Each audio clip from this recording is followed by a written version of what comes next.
I believe that the reason God created man was for management. Really? I have never heard it put that way. The first thing is to be honest with yourself. You can never have an impact on society if you have not changed yourself. God will never allow growth where there is no management. Wow, wow, wow. So instead of praying for things from God, pray for the management ability. Everything I tell you is true. Everything I open my mouth and I say is correct because heaven directs me on what to say. Heaven will tell me and I will tell you it will come to pass in front of your eyes. Not behind you, you will see it happening. God will withhold things from you if you cannot manage them.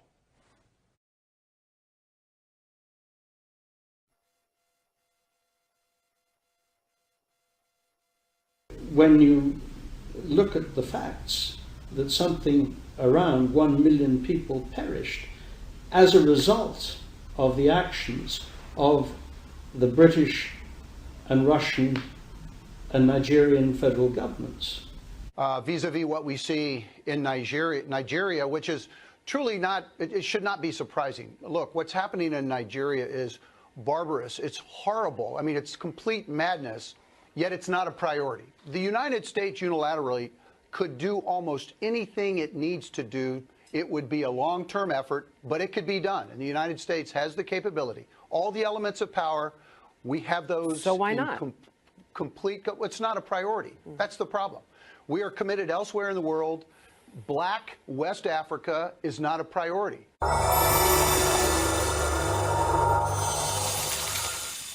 Anybody who changes his principles depending on whom he is dealing, that is not a man who can lead a nation. Excuse me. No way. When the time comes, it's okay. What stupid country is this? So when it's just you tell somebody's secret, when you like, you tell a secret, when you like it's in public, what stupid country is that? What stupid country is that, I ask you? When you like, you try and when you like to try in private, they are killing my people. They are killing my people. They are killing They are killing my people. After killing my people, you tell me what to tell in secret? The person is mad. Completely mad. Tell Buhari, that's what I said. That he is mad. He cannot tell me. He cannot tell me. He's a madman. There's a contempt of court proceedings here. Contempt of court. They don't obey court order. They don't obey court order. You're telling me secret trial. Is the person mad? I, Nnamdi Kanu, will sacrifice anything sacrificable to make sure that Biafra comes. We hereby declare no election, no 2023 general election in Biafra land. This no election in Biafra land has been activated. We are going to make it a task that must be done by every Biafran. All measures will be put in place to make sure the adequate civil disobedience is implemented to stop the election in Biafra land.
you know the meaning of discovery? It means to bring to light something that is buried on the ground.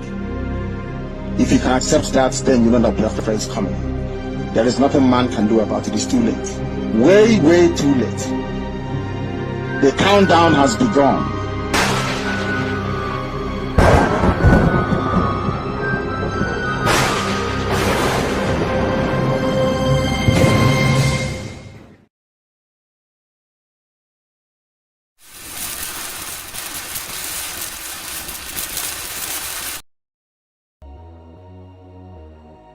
Yeah, welcome to this live broadcast. Today being the 29th day of November 2022. Today is Tuesday. I want to welcome you all from wherever you're watching, all over the nations of the world. I want to say thank you for joining in on the Evident History program on Biafra Global Network. I want to appreciate you. First, we give Chukwukike the praise and the worship and the adoration for giving us the opportunity to be alive to see this very day. And also, we want to thank him because he's actually the one who has initiated the restoration of Biafra as a kingdom, part of his kingdom here on earth, to fulfill the mandate of the end time, which he has insisted and instigated and all of that. I want to thank you all, wherever you're watching. Please, as you watch, as you just join, just like this video as you're coming in.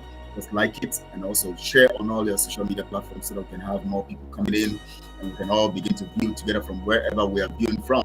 And also, I want to say that you should also subscribe if you have not subscribed to this channel. It's very important, as I told you, for us to be able to and accurately and effectively disseminate information. We need you, and that is why when the truth is preached, you will help circulate it. And as you preach the truth, it is circulated all over the nations of the world. And today is another special day, and of course, today is 96 days to our freedom. 96 days left to our freedom. And I hear some people who are pessimistic. You don't need to blame those pessimists. Those who are always skeptical about things. They're always, are you sure? I posted, I think it was 2 days ago, I posted one on Facebook, and I said 98 days to go. And somebody was sending a message. I know he's a one Nigerian anyway. He calls himself a lawyer. He calls himself an intellectual, but he doesn't understand what it means to be free. And he was asking, are you telling me 98 days Biafra will come? And I didn't respond to him. I didn't need to respond to him because you know why? Most of these people are just there. They want to mock what you're doing. And just like when Noah was told to build the ark, and there are people who mocked what Noah was doing. They were mocking him. To which rain? Where is it going to come? To flood the earth? How is it going to happen? They mocked it. But in the end, they were drowned and killed by the same stuff they refused to expect, they refused to believe. The same way also it is for those who don't believe that Biafra is going to come. We're making them understand that they are only digging their graves. Because when you don't believe in a thing, you can't partake of it in a way to enjoy it. And so however it is, even if you see it, it's still going to constitute a minus to your life because you live your life in typical regrets of your actions, why you didn't join to fight for this, why you didn't believe it in the first place, and how you have degraded yourself to make people see that you actually are not someone to be reckoned with. But we know that Biafra is coming and nothing will stop it. Nobody can stop it. No activity of any enemy can stop it. Nobody born of a woman or nothing created can stop it. It's certain. We are certain of our freedom. We are sure of our freedom, and that's why we're doing what we're doing. Consistently, we keep pace with time. And we always want to be here to make sure that we actually give the best we can give, at all times. My name is Kelechi Ambrose. This is Evident History on Biafra Global Network. I want to welcome you especially to this program. I want to thank Mazi who has given us the opportunity to be able to actually stand here and talk about our freedom. I want to thank Mazi who is standing strong, oh my God, doing all to make sure that what Mazi stood for or is standing for does not go down. He has been given the mandate to lead us for the interim until Mazi is out, and then together they will lead us into freedom because Mazi will stand in front and we're going to get into our freedom.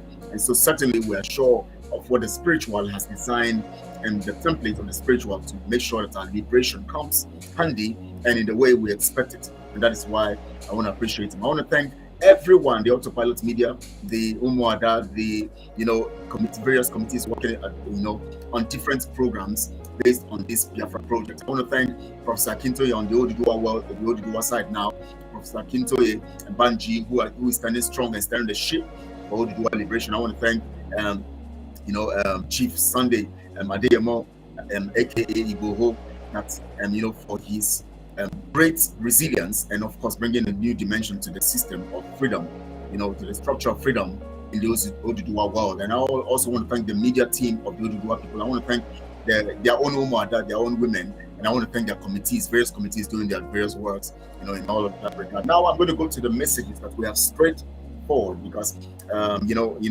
as customary with us here in the culture, we appreciate our listeners, we appreciate those who view us, and we appreciate the messages you send, because we know that you are very important in what we do. The reason why we are going for freedom is you. So even if you don't come to social media like this to talk, you also have an opportunity to air your voice, and then we project it as a means of recognizing you and making sure that your voice counts too in this, because the Biafra we're looking for, and we're going to go for, and we're going to get, is the Biafra that entertains the people and that accommodates the people, and that everybody is equal and everybody have their voice to be reckoned with. So that is what we are doing on this platform. So I'm going to read out your messages as the custom is here, and then I'm going to also continue from that in that regard. The first person to have sent a message or to send the message here is Son of Grace. Thank you, Son of Grace. That's why your message stays longer, during the jingle and all of that. We put the message of the first person who comes in, so that we can appreciate you for being the first person. So thank you, Son of Grace, for being here, and of course for the high message. And also hi to you too. All Praise Dishes is the second person. Shalom, shalom, Kelechi, and everyone. Thank you so much, All Praise Dishes. I appreciate your message. I appreciate you for your resilience too in the things that have to do with Biafra and Biafra freedom. I appreciate you so much. And of course, Machi, Bosa, they are panicking. Biafra is our destination. Water is the code. Water Pro Max. Now we are in Water Pro Max. Thank you, Machi. They are panicking. You can see Muhammad Abbas tweet today. He said it seems he's going to give a break. He's going to go on a break, and so that he can go and think about this whole thing of freedom and think about Biafra liberation. That means they were not even ready in the first place.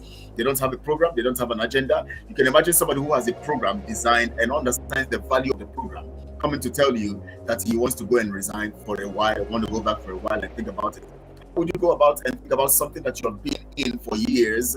Oh my. You see, when we say these people don't even have the plan for freedom, they actually took Biafra as a regular family meeting thing where they sap money, they get money, they make money, they get, they use it as a means of taxing the politicians, the caliphate, making money, deceiving the people and making the people believe they're fighting for a cause, but they want to sustain the cause of freedom in that position of making it look like it's coming, and then when politicians come for the next election and when they want to do the next thing, they give them money to make them calm down, to make them calm the people down, and they become political stooges for the caliphate and the enemies of Biafra from within, those ones who are actually the politicians and the saboteurs within. So the actual meaning of Biafra is not, they don't know, they don't have the actual meaning. They don't even know what they are there for. They don't understand what freedom fighting means. They don't understand what Mazi says when he talks about consistency. They don't even understand what it means to actually to be resilient in what you are doing. That is why someone like Muhammad Abbas would come and say, check his tweet, his message on Facebook or so. He said that he wants to, it seems he's going to go and relax for a while and think about this whole issue of Biafra. What does that tell you? He actually never had an agenda about Biafra. Because anybody who has an agenda and understands the value of the agenda and knows the value of this agenda to the people and understands the place of this caliphate and how they are approaching, and knowing that these people are not backing down, they are coming for the heads of the people to kill them and take their land, and he is saying he wants to back down and of course stay for a while and observe and think about this whole concept of Biafra, simply means that he doesn't even understand what is happening. He doesn't even know that the Fulanis are advancing. He doesn't even know that his position as a freedom fighter is to make sure that he does things quickly before these people overrun the land. He doesn't have anything to offer in that regard. I'll talk more on that as we go on in this program. So let me read the messages. And of course, we have good afternoon, my brother. More grace to the able Kevin Akosiono. Okay, Kevin, thank you so much. Of Of course, Kevin is always here anytime you're here. Thank you so much. Also, Amoku is always here too. Welcome, Mazi, Kelechi, my comrade. Thank you so much, my brother. We are together. We are together. Thank you. Uchenna, Enenike, Akugweze. Thank you so much. Good afternoon, Mazi. Thank you, Uchenna. Good to see you again today. Thank you so much, Uchenna. All hail Biafra. Yes, Uchenna. We hail Biafra, and all must hail Biafra. And blessed you. All hail Biafra. Yes, we hail Biafra, and Biafra we hail. And Amoku said the kitchen is becoming very hot, and only the thick skin withstands the heat of the kitchen. Madabas is not going anywhere, for he will pay the betrayer.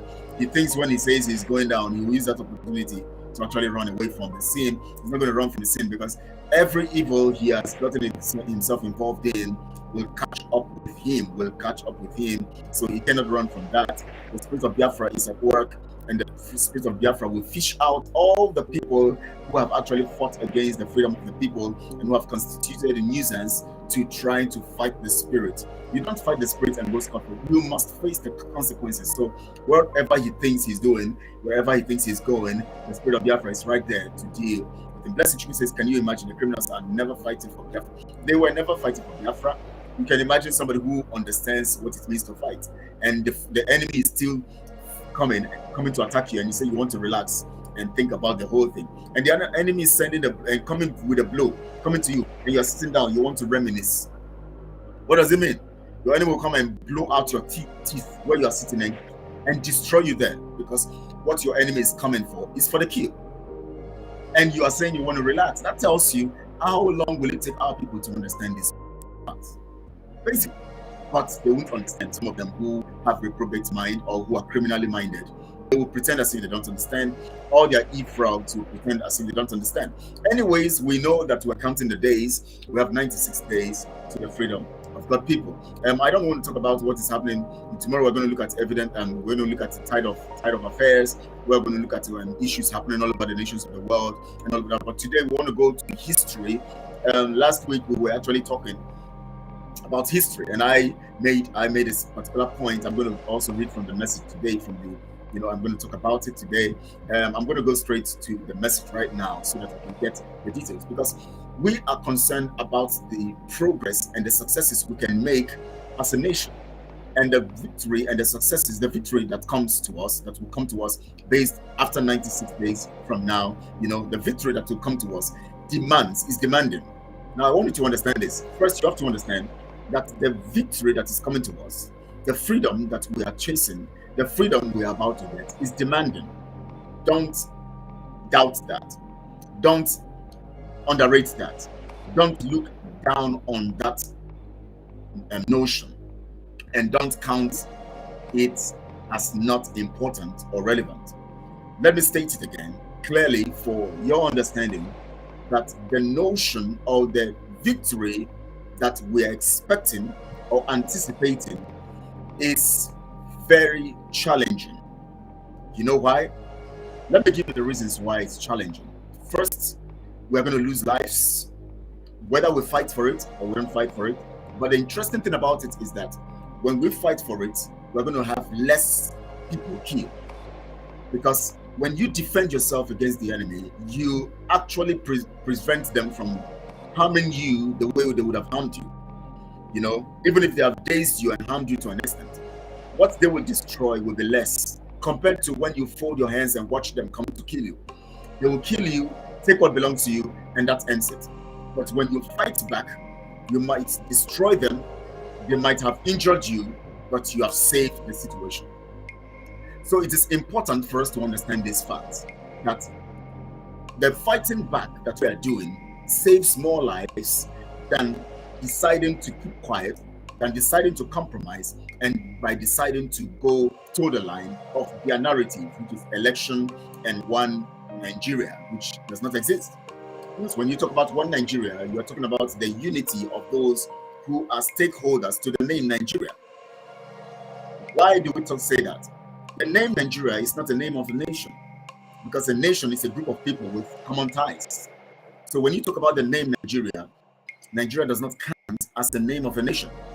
But when you go into the nitty-gritties or the details of what the makeup of Nigeria, or what Nigeria is actually composed of, you will discover that it was composed in the line of a business program, agenda, enterprise, or whatever you call it.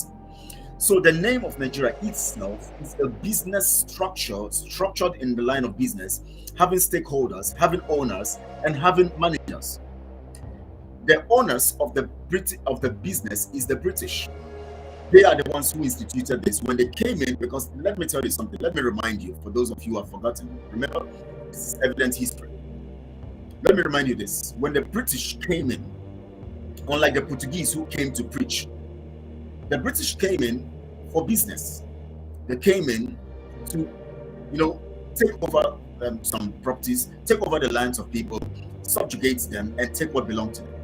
They came for colonial reasons. They didn't come because they actually want to make people better. They came for their own interest, not for any collective interest or mutual interest between them and the people they are coming to meet. So when they came in, they came with that force, and they instituted their presence by force. So their presence became very, very strategic in the light of what they wanted, and not in the light of a collective interest. Talking about mutual now, their side, their camp, and our camp. So they actually came for total control, to take total control of what belongs to the people. But they knew also that there's no way they would have been able to decimate the people or kill everybody. So all they needed to do is to actually access people within these people they want to conquer, who are going to be their stooges. These people will be given everything they needed. They give them the resources, they give them the money, they give them everything, give them the opportunities, so that they will stand strong as representatives on their behalf. So the whole concept of the Nigeria enterprise became structured in that regard. First, the motive is to take the resources of the people, to take the businesses, to take the people and make them a business product for themselves, and also at the same time make sure they are kept down and never allowed to come up. Now we have, of course, my co-host here. We host it whenever he's available on Tuesdays. He's always here. In spite of his busy schedule, he will always come up to be with us every Tuesday. And of course, so grateful to have him here again. He's already in the studios. Mazi, Raf, Ajaere, Chiamaka, you're welcome, sir. Good to have you here today again. In spite of your tight schedule, in spite of your busyness, you decided to say you want to talk to Biafrans because of the love you have for Biafrans. Please talk to Biafrans. We're delighted to have you here. You are muted. It seems you are muted. Please check. Yeah, that's true. Yeah. I had to close the office so that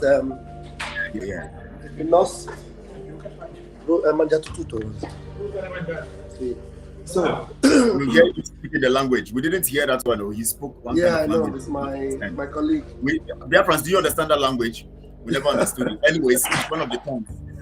So go on, sir. So, go on. Thank you so much, Mazi Kelechi. I appreciate you. I've been struggling with my voice, trying to get a very sound voice. My voice was cracking, but I thank God I'm getting back, my vibes and my groove. So I greet you all, fellow Biafrans. My name remains Rafael Chiamaka Ajaere Nwachineke. We are the real Umuchineke. That's it. Umuchineke. Because anyone that calls himself Umuchineke and he is, trying to gamble with the zoo, with Indenzama, with all this nonsense they are doing, I've made a program in that regard. They are not genuine. They are not, Umuchineke is a saint. Umuchineke is a holy person. Umuchineke is whiter than white and whiter than snow. Mazi Kelechi, you are indeed Umuchineke. And I'm so impressed, I'm so happy to be here with you. No matter how brief it is, I'm excited to be here. And as I'm streaming on my platform also, fellow Biafrans, this is Biafra Global Network. Biafra Global Network, please, I will beg of you to hit, the subscription as you will join my brother Kelechi.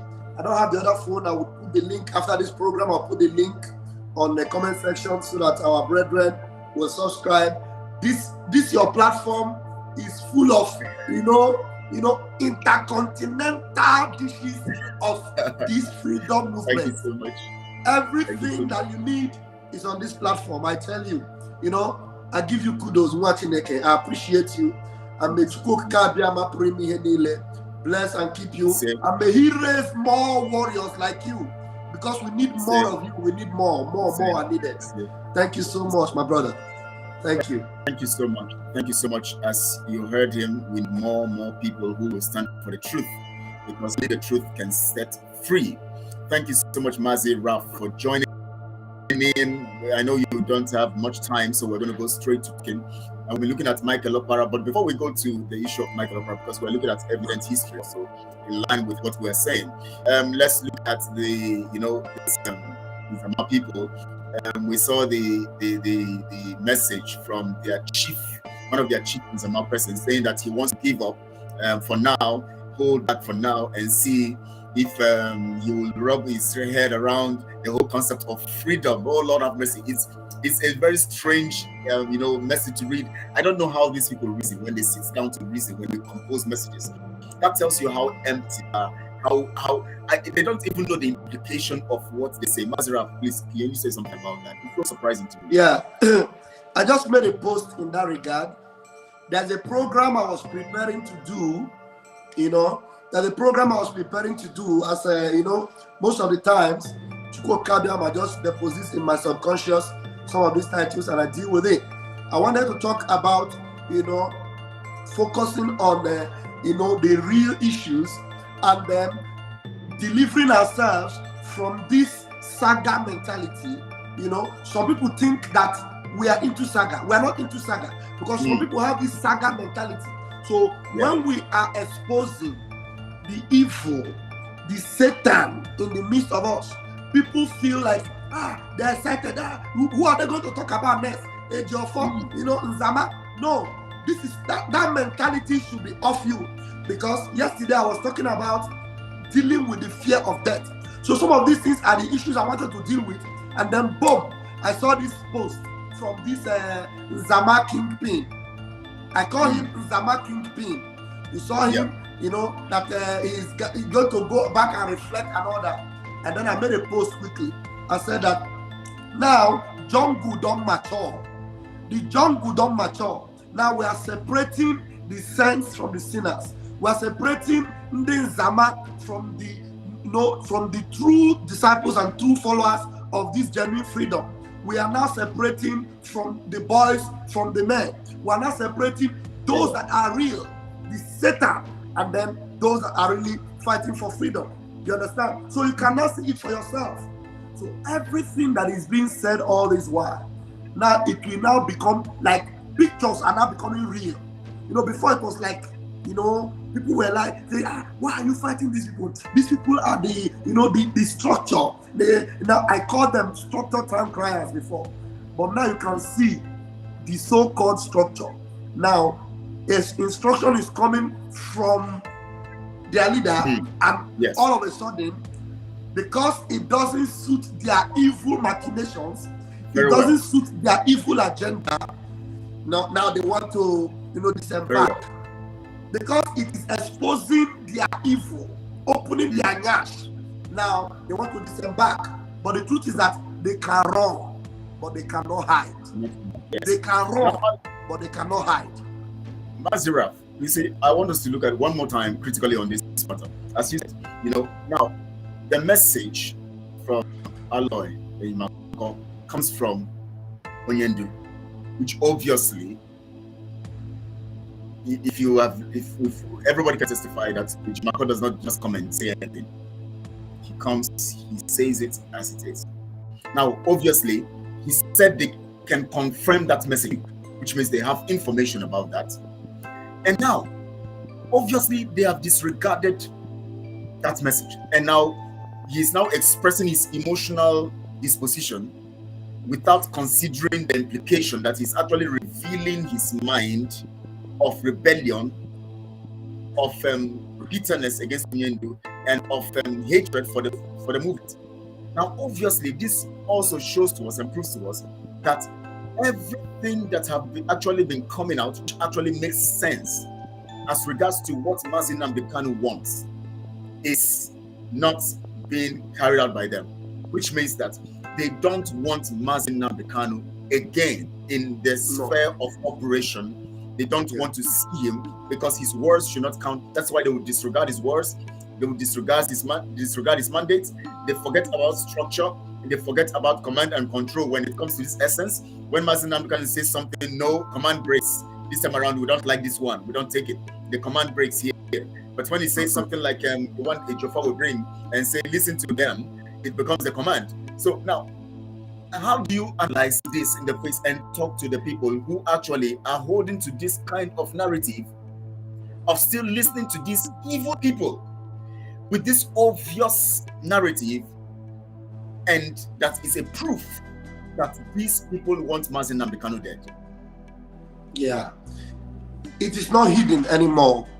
It is not hidden anymore that these people were on a plan. They were working with the enemy. It's obvious now, because you can now hear some of these their e-rats. You know, you call them e-frogs. Some of these are e-frogs now. You see the other boy in Germany, you know, saying that, hey, what are they doing? We are going to stand behind Chike Doziem. You know, this is not a family business. Now, Mazi Nnamdi Kanu is giving them instruction now. They are calling it, the order that comes from Mazi Nnamdi Kanu is now a family business. Family business. Can you imagine? So, is Aloy Chiamaka in any way related to Mazi Nnamdi Kanu blood-wise? That's a big question. Can you hear me? I'm trying to. Yes, I can hear you loud. Yes, my camera loud and clear. Very well. Is Aloy Chiamaka in any way related to Mazi Nnamdi Kanu? So suddenly, because the instruction that is going to stop their evil plan is coming, because the person they do not want is being given the nod. First of all, you saw it from Mazi Simon Ekpa. Instruction came. The very first instruction that came was for Mazi Simon Ekpa to pilot the affairs until Mazi Nnamdi Kanu comes. It was a problem for them. They said no. They said no. It was this same Mohammed Abbas that started firing from all cylinders. He came from the back door. He is nobody. He cannot come in here. And then they brought up their own idea of he must sign a code of conduct and all those nonsense. Now today, another instruction is coming. After Ifeanyi Ejiofor has been busted. Now this is coming from Aloy Chiamaka, who has been very, very efficient, very effective, you know, very critical, and very, very, substantial in what we are doing right now, not minding anything. And he has been winning in his own field. He brings, instruction from the leader. And then they say, it's no family business. We are going to stand with Chike Doziem. And do you hear what one of them was saying? He said, instead of them not to follow Chike Doziem, that everything goes spoil, they don't go agree. They will follow Chike Doziem. It's Chike Doziem that they know we are going to defend him. Now they are no longer defending Mazi Nnamdi Kanu. They want to defend Chike Doziem. And the funny thing is that Chike Doziem have not even said anything yet. I have not heard from Chike Doziem. Because he would you know what his Simon to go and speak. He sends the e-frogs to go talk, because he is one who is motivating them to talk. The e-frogs. Yeah, exactly. So I was losing my line of thought because of what you were saying. The truth is that we have not heard from the Chike Doziem. Now, China Samuel Kwesu is the one that is speaking. Just for you to know that he is China Samuel Kwesu is the instrument that the devil, has been using, because he is never ever on the side of this freedom. Never. You understand? Because the only thing you can do, even if you don't want to obey the instruction that came, at least Shebi will even pretend, hide your mouth, and keep quiet, small, wait. No, you don't fit wait, because once they disobey, the instruction, you see, all hell will be let loose on them. And another thing I want to say that I almost forgot while you were talking. Remember, Mazi Simon told them that anytime they open their mouth, they will always make mistake. That their mouth will be smelling. That's exactly what is happening now. They can't hold it anymore. That is what God is doing. It is the hand of Chukwokika. This thing is divine. This is not man-made. It's not man-made. Did anybody in autopilot say anything? No. Did we bring any news from Onyendu? No, this is not man-made. This is coming from the Almighty Himself. So God is the one involved in this particular thing. So let us watch it play out. And I want to assure Biafrans that our victory is very, very near. Very near. Very well. Very well. Very well. Thank you so much for that submission. 96 days to go. 96 days to celebrate, to dance on the streets of Biafra. 96. So everything that is happening now will be happening for our good. They would, with their own self, vomit what they actually ate. We'll see it. They will keep vomiting in public and keep vomiting until they are totally eradicated from the system. Mazi Kelechi, do you know the interpretation of Akanshira Chababi? Do you know the interpretation of Akanshira Gabahon? Of course. Akanshira Gabahon. Their own shit. You know, their own, yes. Yeah, this is exactly what Mazi Nnamdi have been saying. You know, everything that is happening now, Mazi Nnamdi, he has said one or two things about it. Very well, yes. That's a prophet for you. Everything. He told us that many people will be bought over. He told us that there are many Ifa Jonas. So why is it that some people are not reasoning? When Mazi Nnamdi was saying these things, was he referring to people outside? No, he was referring to the people inside. Ifa Jonah was working with Ojukwu. He was inside, and he was bought over, being used by the enemy. That's exactly what is happening now. So anybody that is not using his tongue to count his teeth, I am sorry for you. You know what funny thing? One thing I like about this autopiloted IPOB, we are not doing anything to impress anybody or to make them come. Or maybe like the way they say, don't go and listen to somebody, don't go and listen to this person. No. Even we listen to them. Me, and they listen to them. So I cannot tell anybody, don't go and listen to them. No, because we have our mind. We have been purified by the truth. So anytime we hear or see anything negative, we decipher it. We have what we call discerning spirit. We discern everything and we follow the right track. So nobody is here campaigning. This is not APC or PDP. This is divine movement. We are not campaigning. We are just releasing the truth as it is coming from the Most High. Mazi Kelechi, I am so happy to be part of this movement. I'm telling you, I'm so happy. At this time when truth is taking over. There's something you said. You said that purified by the truth. Purified by the truth.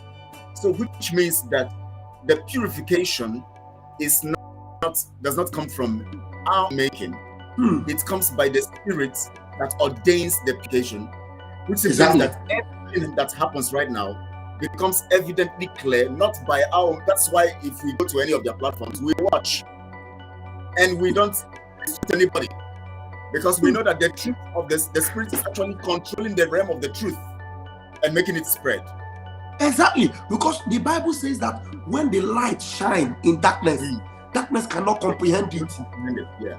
So that is why you see it is very, very difficult for you to see. Now tell me, have you ever seen any autopiloted that is moving, that have been moving, that easily sways away? No. Autopiloted IPOB, you don't sway. The only thing you do is that you improve on the truth that you know. Yes. You add more truth to the one you know. You understand? You don't deviate from truth. That is why truth is more superior than darkness. Because you are a carrier of truth, it is very difficult for their darkness to quench your light, which is the truth. You understand? So you are standing on truth. You are standing on the solid rock. Anyone that is not listening to this autopiloted, that is not following Mazi Simon Ekpa as our spokesperson, you are like somebody that built your house upon the sand by the seashore. When the wave will come, and then the wind of the sea will come. It will blow you away. But when you are standing on this autopilot, Mazi Nnamdi Kanu said, this our movement is autopiloted, I can assure you. He said, we are on autopilot, I can assure you. Now, when you are on autopilot and you have the hand of divinity, the divine hand upon you, I'm telling you, you cannot be misdirected. So nobody is going to be telling you, no, don't go there, don't go and listen to them. No, because you have the superior power. You have the superior power within you. If you are watching this thing now, please hit the subscribe button on this Biafra Global Network and subscribe. Make sure you move this gospel to the ends of the world. Subscribe to this channel and do the needful and campaign to end this evil network of Satan, because 96 days and we're counting down. 96 days and we're going. 96 days we're going. Now, along the line of thoughts that you were sharing, you have touched some vital things. Now, but basically we're looking at how the spirit is actually in control here, because autopilots don't have all it takes. We don't have all the resources, the monies, but yet we begin to see the advancement, the speed of the advancement. We don't have the connection that is expected, because after the betrayal, people just dispersed. But yet we see the speed of connection. We see that we are doing things easily and all of that. Things are working effectively, and to the extent that they are scared of the count. 96 days. Anytime they see the count, their heart beats. I want you to say something about this. The speed at which the spirit is working through autopilot, so that the people can understand what the spirit is doing here.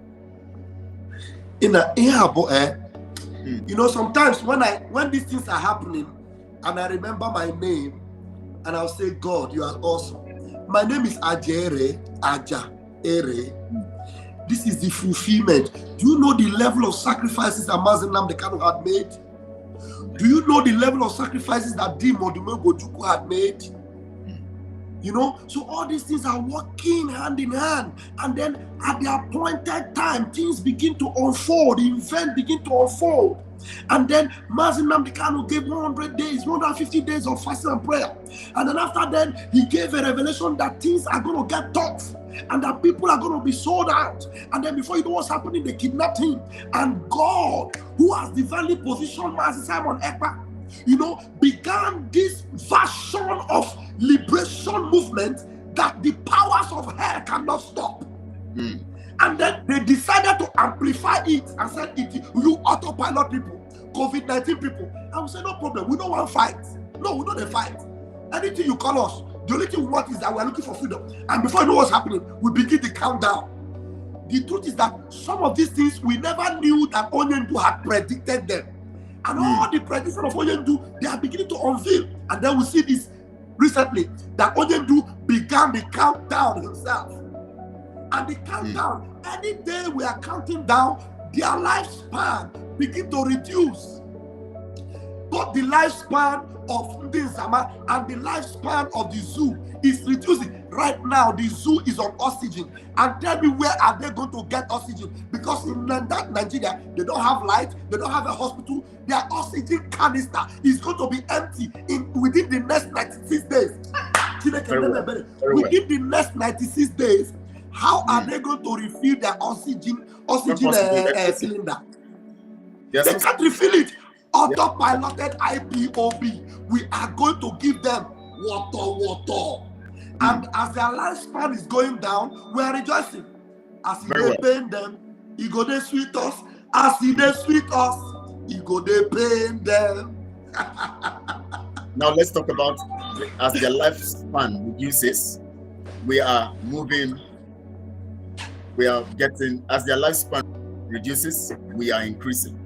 Yes. So now that means we are entering freedom in 96 days. Now let's look at it. Freedom. I was saying something initially when I started talking about the freedom issue, and I said, as much as we are going to get very excited about our freedom, we must understand that our freedom will be demanding, which means that it will require consistency, as Mazi kind of always said, and a better fight to sustain it. Now remember, as soon as we get our freedom, these enemies, some of them will still be alive, some of them will still be around, some of them, the British will be there, their speeches will be there, and all of that, they will all be there. Which means that we must plan regarding our freedom. In fact, our plan should be more strategic now as soon as we get our freedom. But the truth about it is that as much as we are able to get the freedom, the sustenance of the freedom is not going to be difficult, because the Spirit that gave us the freedom has prepared the template for the victory. So now, I want us to talk to the people who think that when freedom comes, they are going to still present themselves as materials for the British and all of that to come and fight us, so that within us, there can be chaos. What message do you have for them? So that they will know what is creating.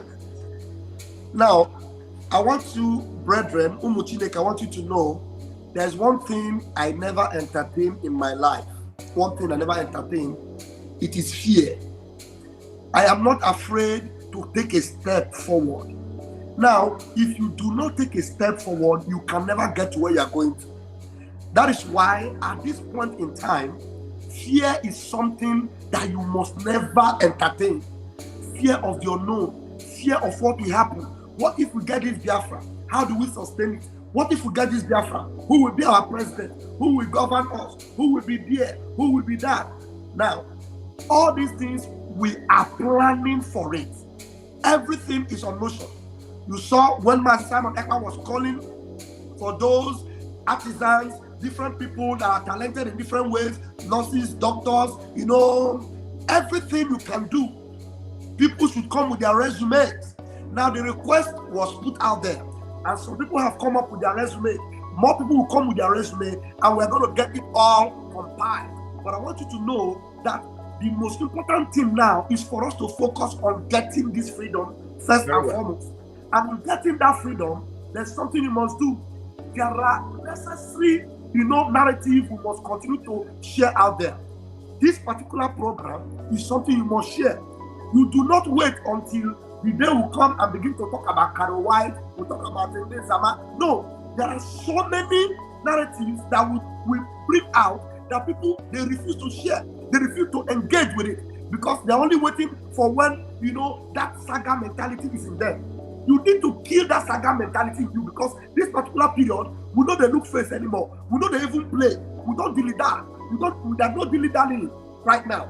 We are focused. We are serious. And when we come up with programs that will, create, sensitize the people, make sure it gets to every nook and cranny. Do not wait until the program that will, increase gossip. Like I did a program recently where I mentioned Calabar Bobrisky. We know Calabar Bobrisky. We know this and all that.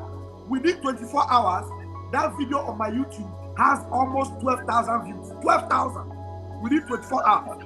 Now, the funny thing, why is it? Because our people, I know I have passed a message to create awareness, but the mentality of saga is in our people. They don't want to kill that saga ideology in them.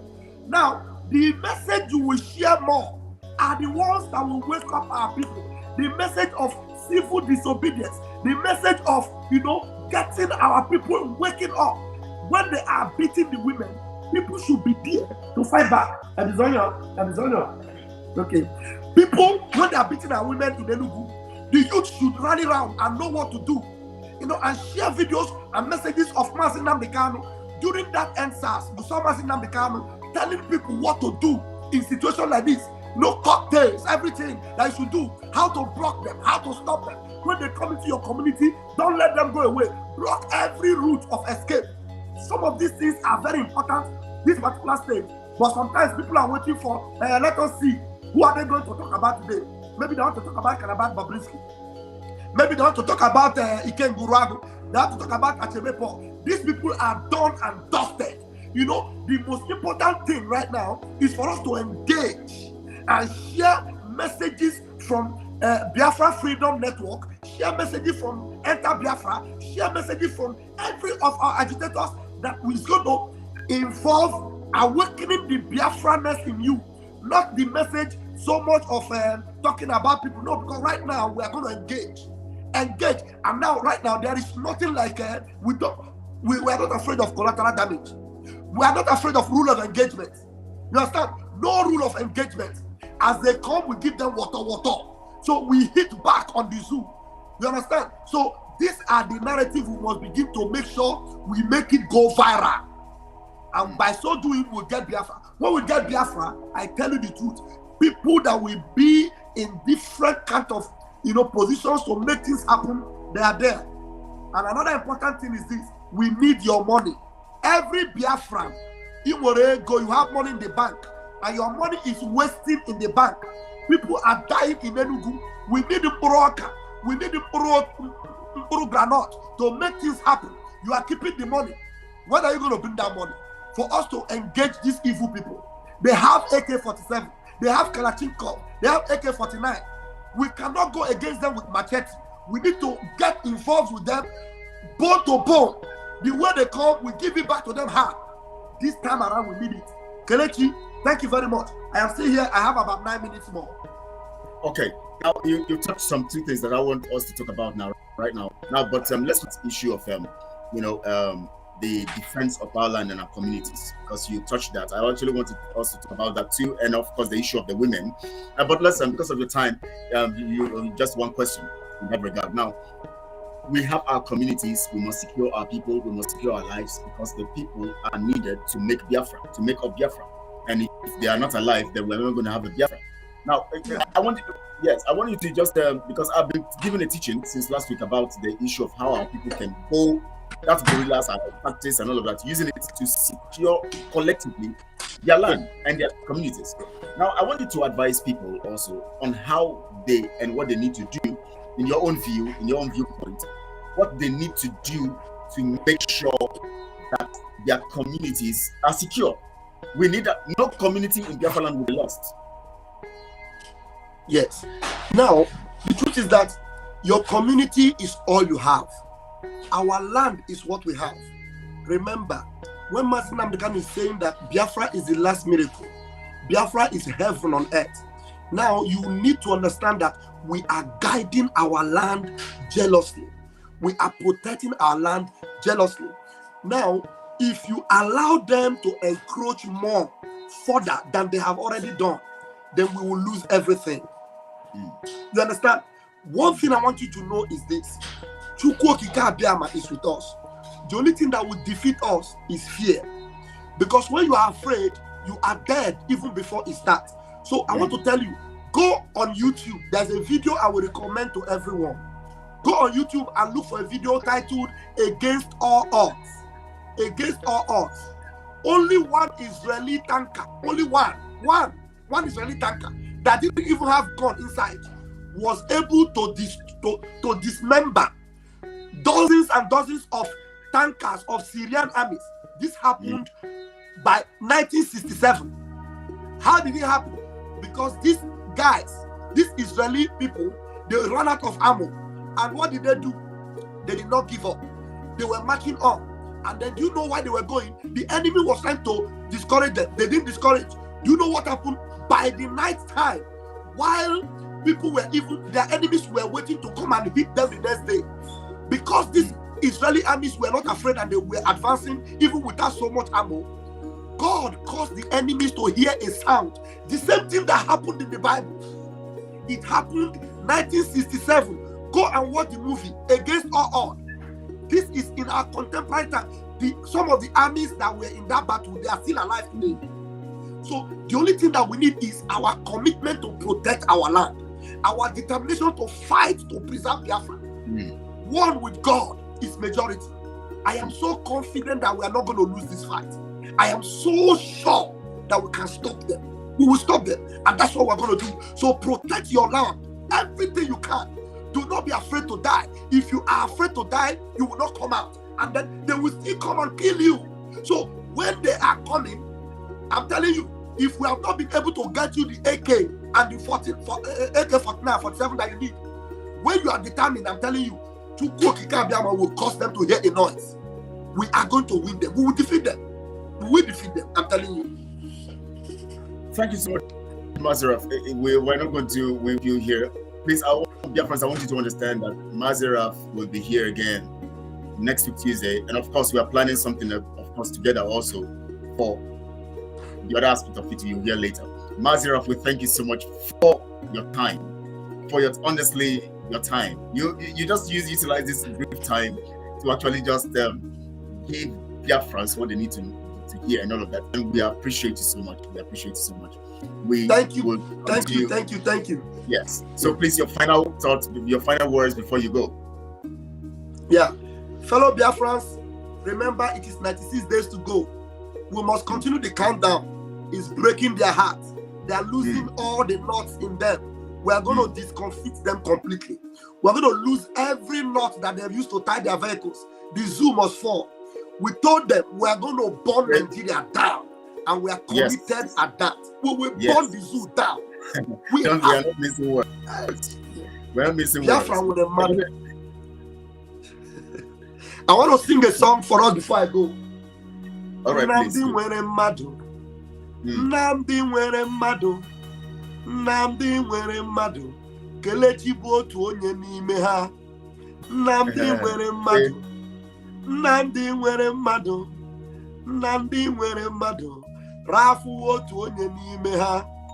Nnamdi nwere mmadụ, Nnamdi nwere mmadụ, Nnamdi nwere mmadụ, Awum otu onye n'ime ha. I want to tell you that Mazi Nnamdi Kanu is banking on you, is depending on you. The Nzama people, we know Delilah. Delilah have lost her place in Nnamdi Kanu's life. All these criminal done and dusted Caro White, they've lost their place in the struggle. We know ourselves, we know where we are, and we will fight on. Even Mazi Nnamdi Kanu at a point said, even if it's only one boy and one girl that is left, we will fight honorably and we will get what we are looking for. Yes. Thank you so much. Biafrans, you've heard it. Allow him to go. Thank you so much, Mazaraf. We'll talk again. We'll continue from where we have stopped. Thank you so much. Enjoy the rest of the day, and at work too. Biafrans, you've heard that marvelous one. Please, if you are here on this platform, Biafrans, and you know that you actually, maybe you have something bothering you or something in your mind and all of that bothering you, and that you need to ask, next week Tuesday, Mazi will be here. You can ask that question and all that. And of course, please, if you are here also and you have not gone to his channel to subscribe, Mazi Ajaere's channel, you go there and subscribe, because we have to do this thing together. The gospel must go far and wide and far and wide. We want to appreciate you all for being part of this. And of course, we know, as Mazi's Raf said, and as he has said and pointed out in that song, you are one of the people that Mazi Nnamdi Kanu has.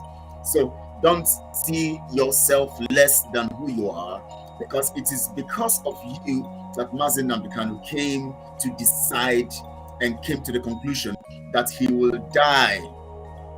He will sacrifice anything sacrificable, or even if it means to die, he's going to die to get freedom. He said it several times. He granted it as interview. He said he will sacrifice anything sacrificable because of you. Don't let him down. Now remember, I always tell us that the dragon flag means something. It means force.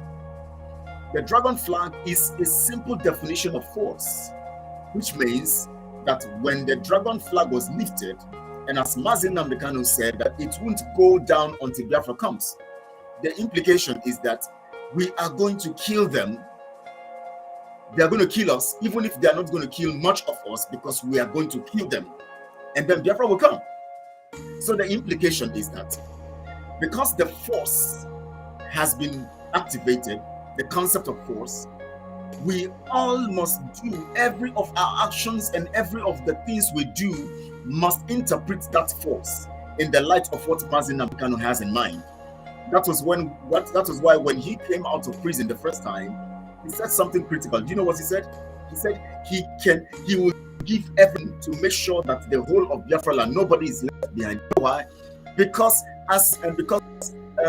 Tompolo and his team hijacked ship, fought and carried out, this mafioso activity. on the sea because of him. Mazi Nnamdi Kanu was not talking about the legal procedure. He was talking about the actions of the people to make sure that he is free. Which means that in his heart, he understands how to free a freedom fighter. He knows the courts cannot be the process. He knows that to free a freedom fighter, the people must take action.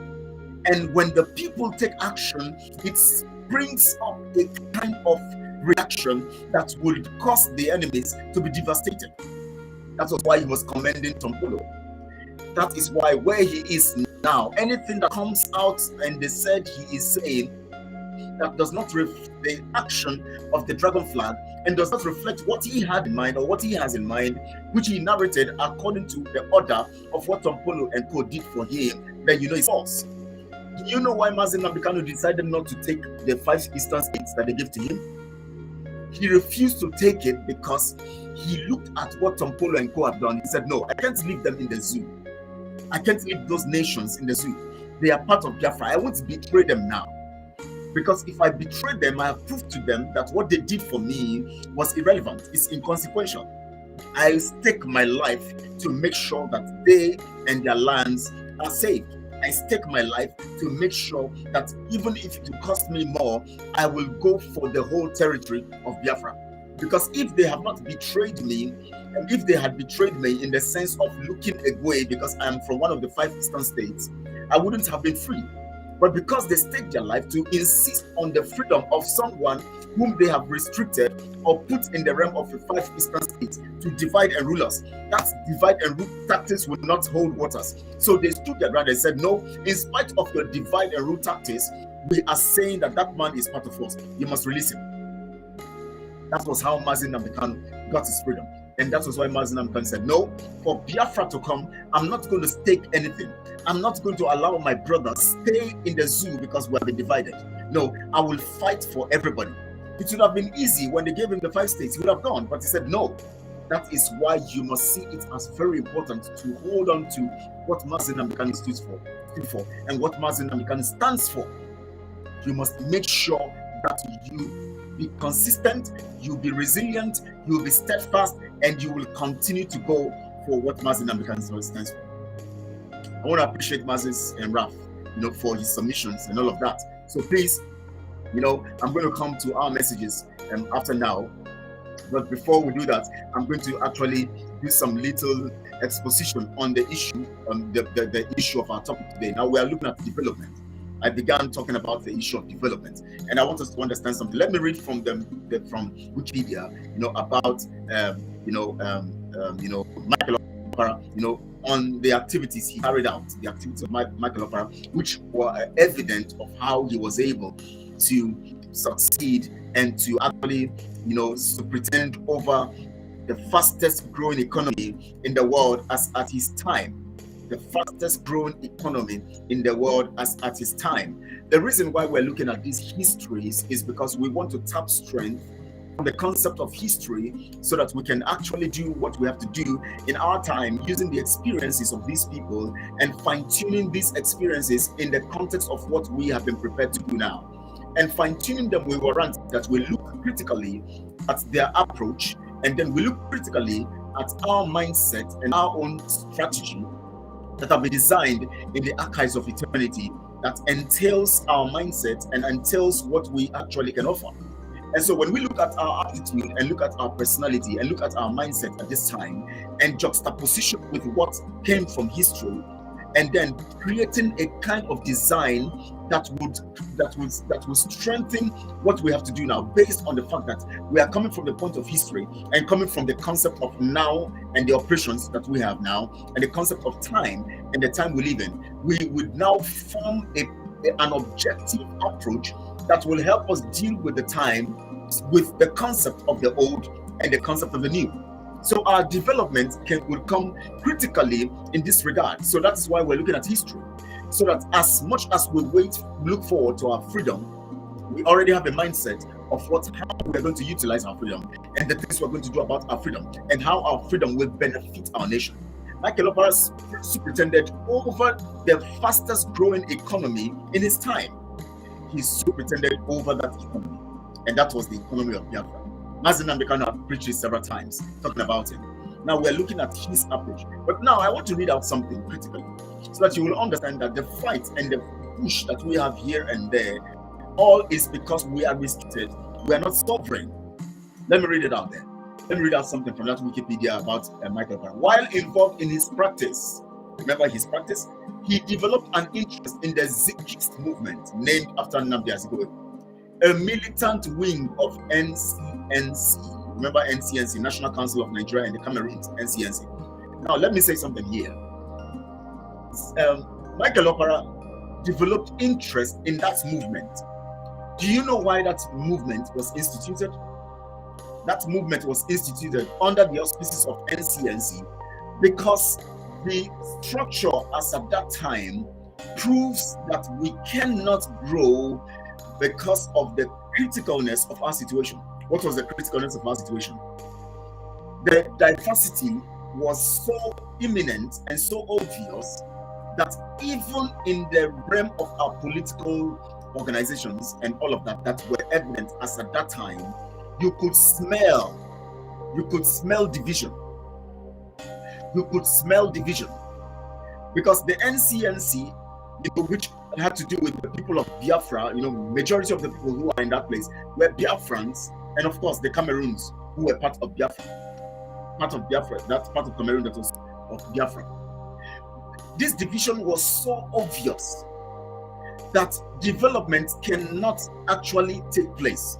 So that movement was speaking and was trying to create a kind of force that will help to strengthen regional process of governance so that development could be achieved easily.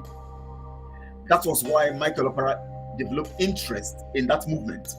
The movement was within the NCNC. NCNC was a political party as at that time, a political organization, but was dominated by the people from the south or from the east. That's the Biafra territory. That movement came up as a result of the fact that, being together is critically dangerous, but we have to actually impose what we are as a movement or as an organization so that we'll be able to do what we have to do in light of development. But it was still dangerous because it was not going to work, that was what led to the point where the criticalness of the killing of 1966 now happened, because they struggled to see how they can impose a particular culture. The people of the East, the people of Biafra, came through that movement of NCNC, wanted to impose their culture on the whole of Nigeria. It didn't work. Even the people of the South who were part of that NCNC, Awolowo and co, who wanted to impose their stuff, on the whole of Nigeria, couldn't work. The Hausas who had their own, strategy then, wanted to impose their own party and their own strategy on the whole of Nigeria. It couldn't work. You know why? There is no way you can constitute a system called Nigeria having different tribes and you want to impose one tribe over the other. It won't work. So all of those activities now accumulated to what we had as the 1966 coup. Because, there is no way Nigeria can work. It's not possible. It is not witchcraft. It is just impossible. You know why? For any system to work, you need a cultural approach to instilling a law, because that culture is what promotes or approves of a particular kind of religion. Every culture has a religious undertone. Every culture is designed and resides or is interpreted in the concept of religion. That is why when the British came, they couldn't do away with religion. They needed to bring religion into the system. Because for British culture and plan to mature, they need religion to penetrate the heart of the people. So that religious practice was necessary to push the culture of what they wanted to impose on the people.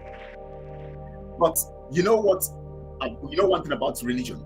Religion does not thrive unless there is a cultural background to it. There must be a cultural background to religion. So it became very difficult because they couldn't utilize the Igbo culture over Nigeria.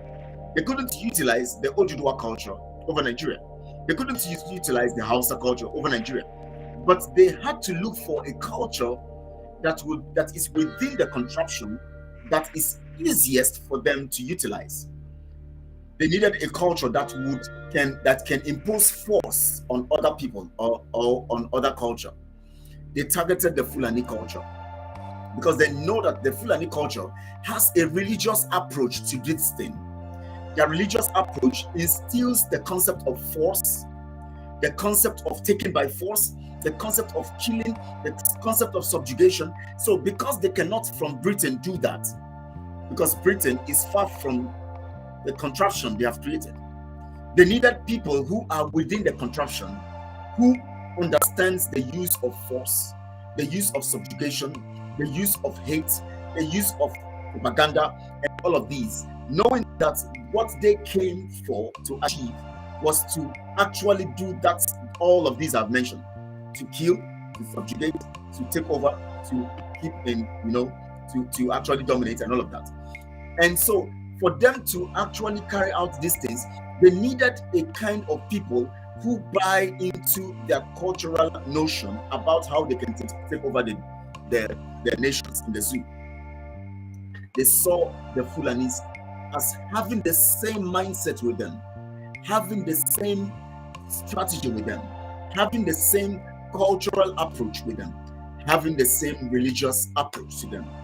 In spite of the fact that they pretend to believe in Christianity, and the Fulanis are basically Muslims, their own approach to this is based on the fact that they have a common approach to their religious practice. For instance, let me give you an instance. In the Christianity they brought the concept of the Nimrodic approach, which is the Roman Catholic approach to Christianity, which has to do with the use of the penances, the use of the sign of the cross, and all of that, which the Romans brought into Christianity and instituted it in their own church approach. That means they designed a religion outside Christianity to introduce all of these foreign or this pagan system of worship into Christianity. And that method and that style of paganism is also strongly part of Islamic approach or Islamic religion, or even before Islam came into being, the Arab system of operation, because Nimrod's approach was actually universal as at that time. That concept of Nimrod's approach to religious practice was dominant in nations as at that time, as early as that time, those days of Nimrod. So even those, the Arabians, the people of the Arab world, the people of the Middle East and all of that, all those times had elements of that kind of worship, the worship of the sun, the star, and all of these details in their religious design for their nation. So when the Romans came, they also having such kind of inclination or such kind of design in their own way of religious practice. When they now introduced Christianity into their own concept and their own practice, what they did was this: they now brought in that same corrupt pagan system of worship into the Christianity they have adopted. It now became one. So in that practice of Christianity, they still made it an avenue to practice their idolatrous style of religion.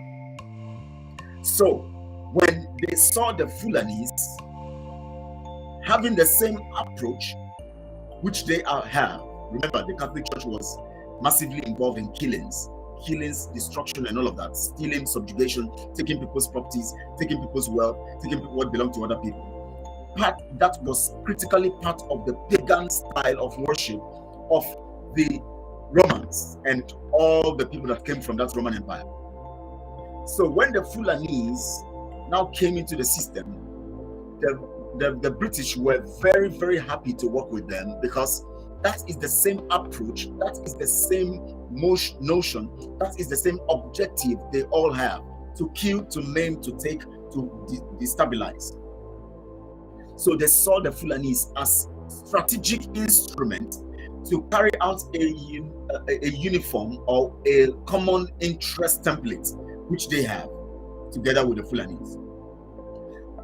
Now they have observed the Fulanis from the time of Usman Dan Fodio and all of the programs they've been carrying out. It is similar to their style and their strategy. So the Fulanis were strategically significant to their own program. That was why they singled out the Fulanis to give them power over other religion, of other culture or other nation in the contraption. Their expectation is this: since they know the Fulanis to be bloody and heartless, even more than them, they would turn a blind eye as the Fulanis keep penetrating Biafra land or keep penetrating Oduduwa land, killing and taking over the lands. They will pretend as if they're not seeing it, because their own interest is this: these guys are bloodier and deadlier, and of course they are also part of the contraption. They live within the people, so it is easier for us to use these people to fulfill our own expectation and our objectives. So since our objective is to kill and take the resources of the people, the Fulanis are well positioned because they belong there. We have made them part of that place, so we have automatically made them to make others to believe that they are part of them. So what we're going to do is this: we're going to leave it in the hands of the Fulanis to carry out this bloody subjugation and this bloody takeover of lands and all of that. And then we allow the Fulanis enjoy the benefits, because what you need to do is this: when you want to take over, when you want to carry out a program for selfish ends, you bring the people who actually will do the work for you, and you make sure you pay them very well so that they will do the work for you. When you pay them very well, they'll be comfortable doing the work for you and enjoying what they are doing. So the fact here is that the British wanted people who can carry out this work the way they wanted it. So they needed some, agreement and bond with the Fulanis to be able to achieve that. And the strategy is this: let the Fulanis steal as much as they can. Let the Fulanis, become wealthy and rich as much as they can. But as long as they are able to take over these people and take over their resources, which we want to do, but because of the distance and because it may not be convenient to do it from afar, they can do it for us. They steal what they can steal, and then they give what we can now take what we want to take. Because by the time they steal what they have to steal, or by the time they take over the lands of these people, and they know that these lands don't belong to them, they know that we know that they are thieves too. So since we are partners in crime, these lands never belong to any of us. So it means that together we can keep stealing, because actually, in the normal sense, the land does not belong to the two of us. So stealing, you stealing, I stealing, nobody fights, because in the original template or in the original sense, the thing does not belong to any of us. Now let me tell you why. America would prefer to send soldiers to Kuwait, to Iraq, to Syria, and all those places than to send soldiers to the zoo to fight to preserve their interest. Let me tell you why America would decide to send soldiers to go and hunt Gaddafi or to go and hunt Saddam Hussein and keep their soldiers in those lands that don't belong to them to secure their own interests. But they cannot send soldiers to come and destabilize the plans of the Fulanis, or to take them off and allow indigenous people to enjoy the benefits of their land. In Iraq, those who own the resources are directly in control of the resources. The Iraqis, they are directly in control of their resources. In the zoo, those who own the resources have been deprived from being directly involved in the resources or controlling the resources. And those who are actually put as, based on the fact that they have common interest with the British, those who have been put to control the resources on behalf of the British are people who don't own the properties or the resources, but they have forcefully put themselves, based on the power that have been given to them by the British and their allies, to control these resources. So it is very difficult to get an Iraqi to sell his resources, since they are the ones in control of it. It is very difficult for an Iraqi to respond to the British and their allies or America in the way they would want them to respond. You know why? They would want, since it is their own, they will see it in their eyes that America coming into this thing is stealing from us, because it is our own. But for the Fulanese, they will not see it that way, that Britain coming in is stealing from them, because it is not theirs originally. They are only put there to actually steal on behalf of. That's what they're put there to do. So what America would have to do now, all their allies and all those people would have to do now is this: for them to make an interest, or to have to steal from Iraq's resources, or all those places where they are strongly, covering. They will need to select a few people they will give the power to steal, to be in government. They will be in control of the government that is in control of power, and then they will allow them to preside over the resources of that nation or those nations, and then allow them to steal as much as they could steal, and then allow them to take power so that they also will come in to steal. And because these ones who are saboteurs to the rest of the people of those nations want to secure their personal interest, their greedy interest, and secure themselves in power so that they will keep stealing, they will keep compromising to allow the Americans or the British or these nations stealing their resources to steal. So for mutual evil agenda or benefits, these people who are Iraqis will sit and control power, but make sure that the control of power benefits them always. And so for it to benefit them always and to be protected so that they are not killed because of their sabotage, they would want the American interest to remain in that place to secure them. That is why it is different with the zoo. In the zoo, the people who have been given power to control the resources are not indigenous to the place. The Fulanese, they're not indigenous. So they being there know that it is because they have been permitted to be there. So America or Britain could trust them better rather than Britain bringing forces to come into the land. They would easily get that same result using the Fulanese. And since the Fulanese know that what they are presiding over does not belong to them, they would always go according to the dictates of the British, because they would always want to secure their own interest. To secure their own interest, they must make sure that the interest of Britain is sustained. So they would want to secure their own interest. Anyways, I won't go much on that. Next time when I have more time to talk, I'm going to go more on that. But let's continue with the narrative I was making about Michael Okpara. Michael Okpara decided, because it was what made me go into that angle of talking, but at least I've tried to open your eyes in that regard to an extent. Michael Okpara decided to go to join the revolutionists under the auspices or the movement, under the auspices of NCNC, because for any government to thrive, you need a particular culture to rule. And for them to go into that movement, they wanted to dominate the whole of Nigeria using NCNC, the political organization. And if they would have to do that, they would have to apply a kind of force. So they raised a movement under the NCNC political organization. That force is to wage influence over every other aspect of the zoo in Nigeria, so that they will be able to control Nigeria using that NCNC, the political organization, which will help them push their culture over every aspect of Nigeria. But it will not work. That is why people like Oduduwa and all of that were saying the things they were saying. They were resisting it. They were resisting it. You know why they resisted it? They too have their own evil agenda.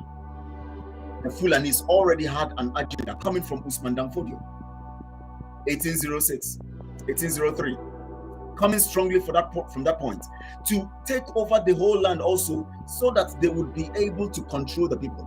And the only way they can do that is to fuse or to instill or to purposefully impose their culture on other people.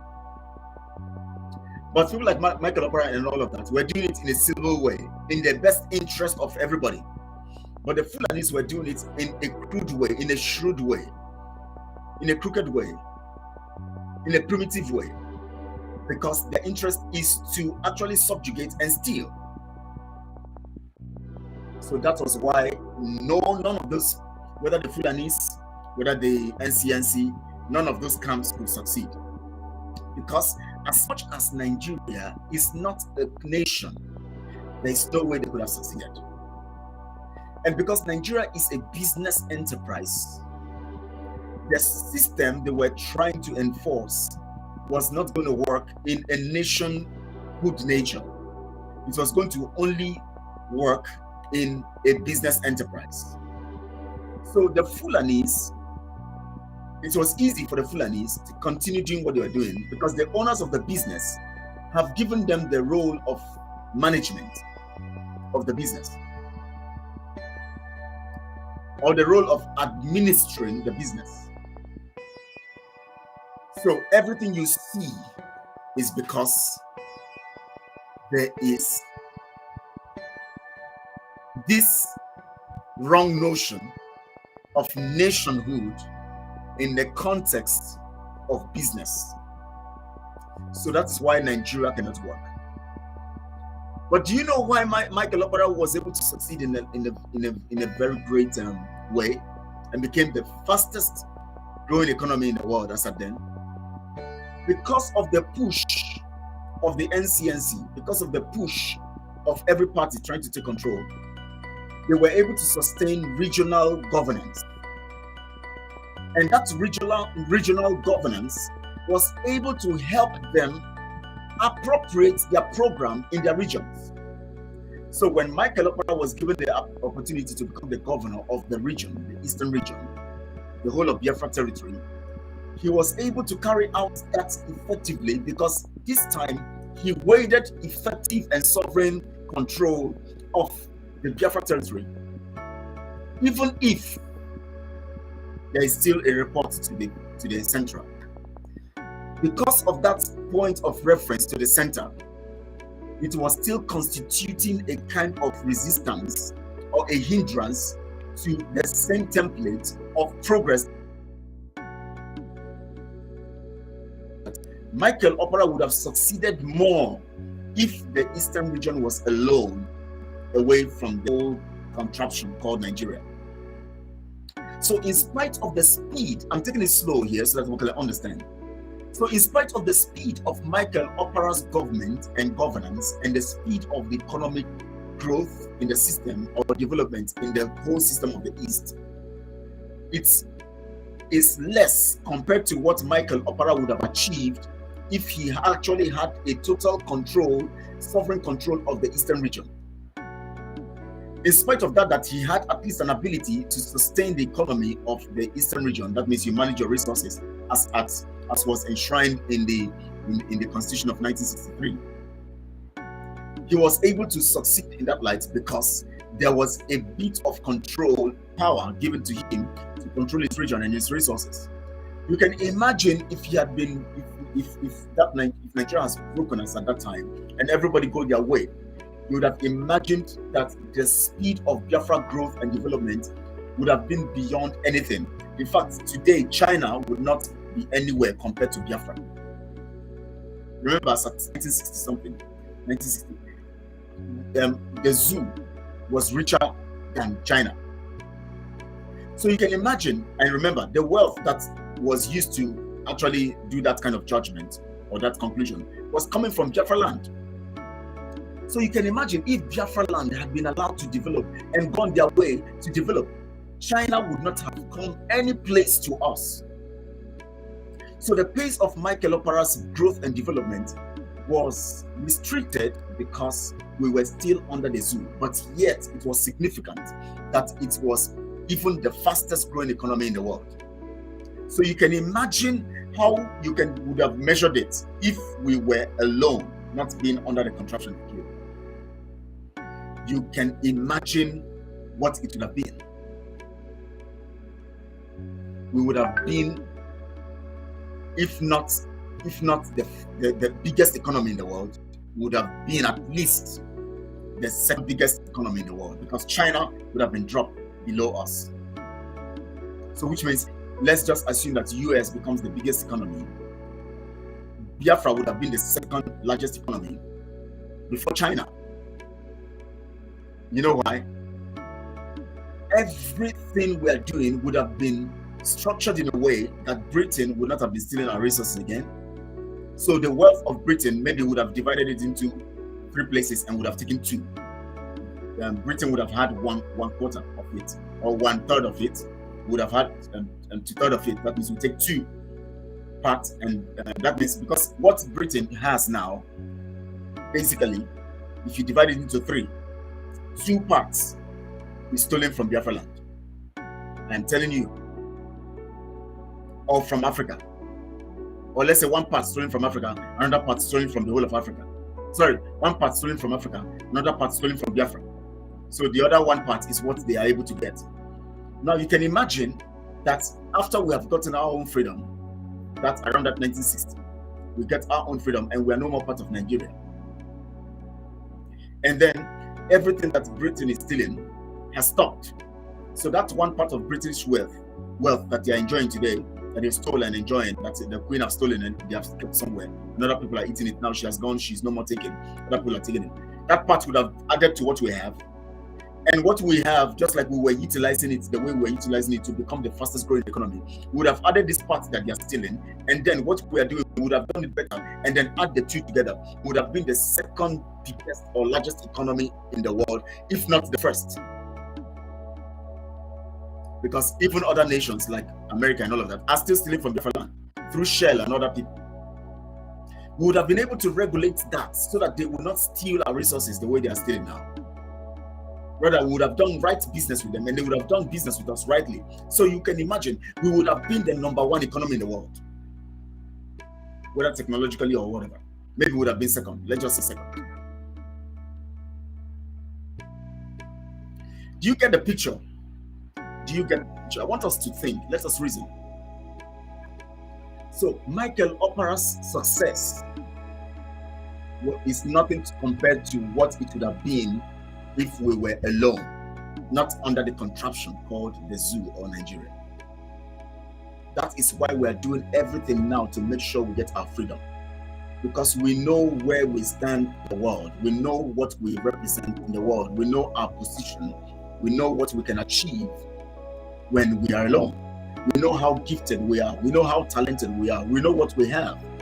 We know that God has graced us in the ways of technology, in the ways of management, in the ways of even human resources, human management processes, human, even natural resources and mineral resources management and all of that, and the details of business. Gifted in business management, finance management, resources, both natural and mineral resource management, and personality padded concepts, ideas. We are idealistic. We are gifted in all ways. So these are the benefits we would have enjoyed. These are the things we would have enjoyed. So Michael Okpara joined that revolution, that movement, because he wanted to see if he would be able to spread that mindset that he has about growth and development under the influence of NCNC as a political party now to dominate the whole of Nigeria. But it's not going to work. You know why? Even if you impose a political party over the whole of the zoo, you still need that political party to encapsulate or to utilize one particular culture to dominate the zoo. That is why you see that in APC now, in the zoo, the dominant culture there is evident by the Islamic process of domination. Because there's no way, even if you pretend that it is a political party, that political party needs a culture to actually have the ability to dominate others. Now look at the whole parties. What do you find? It's the Fulanis. You go to PDP, it's the Fulanis. go to APC, it's the Fulani. They are still the ones dominating. Now, if you remember something that Wike said, I'll play that video of what Wike said so that you will understand what I'm trying to say here. Because if I don't explain these things in the way I need to explain them, you might not understand what we are saying. So I'm going to play that video of Wike so that you guys will understand, the point where I'm coming from, and then you will understand it in the light of what I'm saying, so that we can get it rightly. Now, for any political party, if you want to pretend that what you are operating is a political party, it's just a political party, everybody belongs to it, that political party needs a culture to be strengthened. It needs a culture to be effective. There's no way you can govern without considering culture. There's no way you can govern without considering culture. So even in the PDP, when everybody is involved, everybody is important, they are having issues. You know why? Because a culture dominates. So Wike said something. He said, when Jonathan was there, one culture was putting pressure on Jonathan to resign. And so when they now begin to talk about, okay, let's us from the South take over the chairmanship, since a culture have dominated the presidency position, they are coming for his life. That's what he said. He said they want him dead. He said, can anybody kill him? They said no. How will you listen to it so that you can understand the angle I'm coming from? Even if you see these people who are shouting OB and all of that, they are so foolish. Even a political party cannot have control of any system, not to talk about a nation, without utilizing a particular culture to achieve that. Now watch this video of Wike's lamentation.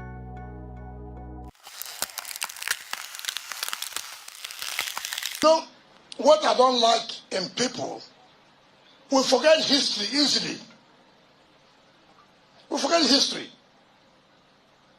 We forget history that in 2015, when Jonathan, as a sitting president,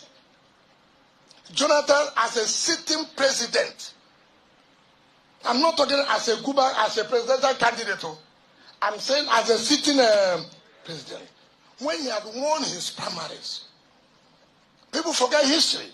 Jonathan went to London, in Dorchester Hotel. He went to plead with this our presidential candidate today, Atiku Abubakar. Say, please, my brother, come back to the party and support me. You know the condition they gave to Jonathan? He should relinquish his ticket not to run as the president of Nigeria. That was a sitting president and the presidential candidate of a ruling party. They gave him condition.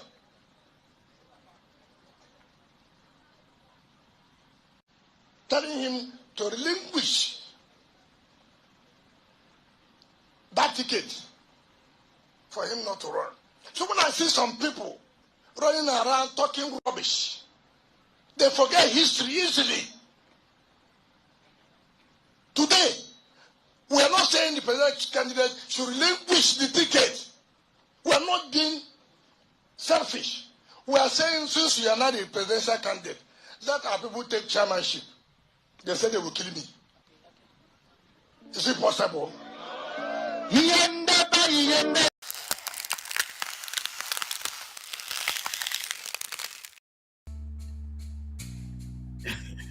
Did you all hear that?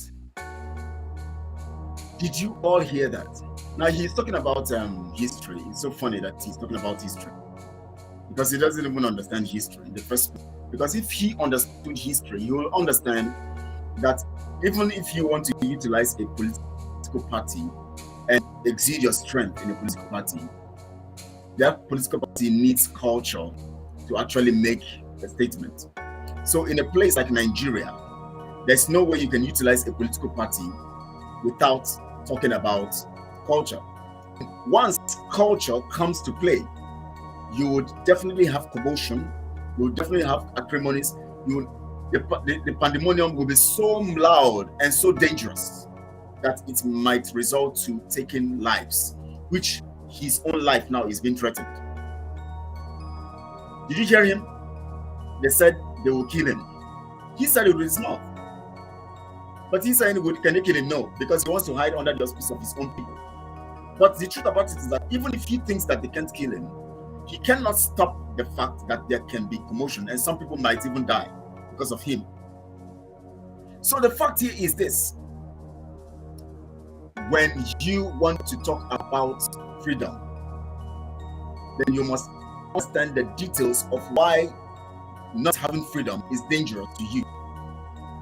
Because if you insist on Nigeria, you are preparing yourself for more devastating situation, and you are postponing doomsday. You're postponing doomsday because doom must come. That is why we are seeking for freedom. I'll stop here for now. I think this Michael Okpara's developmental program is actually taking, bringing so many things out from what we are talking. So I'm going to stop here for now because of the time. I'm going to go straight to our messages so that I can look at what you have been posting. I know that you people have been talking, so let me go straight to the messages. Let me begin from this is where I stopped Biafra Liberty. So let me go to the next one after Biafra Liberty. And then I move on from there, and then we end for today. Then we wait for tomorrow's stuff.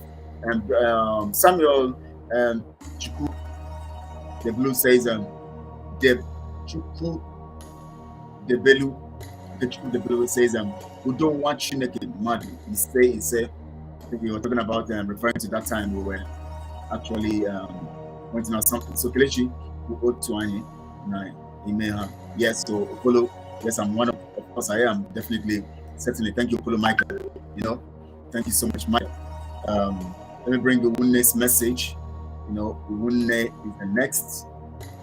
The message of Uwunne. This stuff is hanging. It's hanging. So let me see if we can get it restored so we can go on.